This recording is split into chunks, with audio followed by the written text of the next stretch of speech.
Okay, pay attention and watch this whole thing. You're about to see the dumbest argument ever from a doctor in Australia trying to give rights to trans women against discrimination if they say they want to get pregnant in the workplace and not being hired because of it. Makes no sense.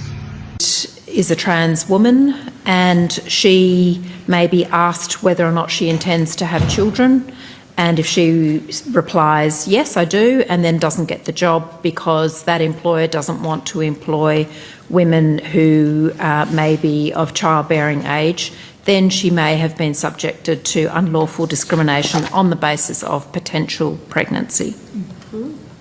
I'm very confused. A biological male can't become pregnant. But the grounds of pregnancy includes potential pregnancy as well as pregnancy. But if they can't become pregnant, how can you then become potentially pregnant? It's about the unlawful treatment by the employer.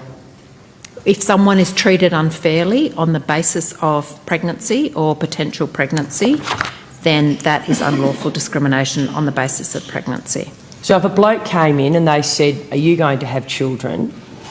Which is the same question really, and he said, oh, yeah, maybe.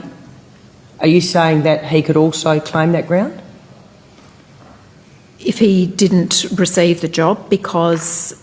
But they can't get pregnant? No, not a man who is seeking a position, then it's not going to apply to a man.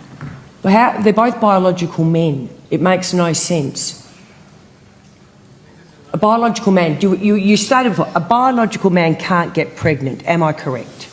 Because if I'm not, I've got to go back to school. I seriously do, because I missed that lesson in biology. I went to a convent school. The nuns may not have told me about it.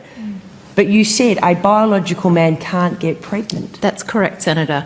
But someone who is a trans woman may be assumed to be pregnant or to be able to be pregnant.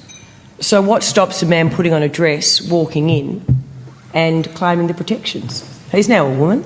You've admitted that. That would be up to a court to decide whether or not it was discrimination on the basis so it's the of no, and with all due respect, yep, it is the absurdity of the law yet again, which shows, again, the law does need to be changed because, for the record, biological men, doesn't matter what way you cut it, you cannot get pregnant.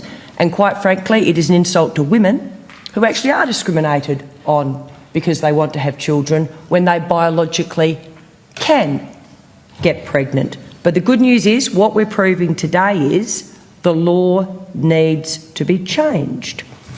If you just watch that whole thing, you must be going like, where's the Daviana on this panel? Because that's what I'm saying. Like, why am I not on that panel to look at this woman and be like, no.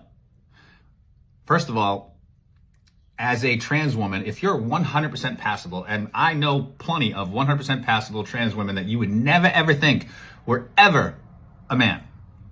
But if they're asked that question while going for a job, they're going to look that employer in the face and be like, I'm a trans woman, I can't get pregnant.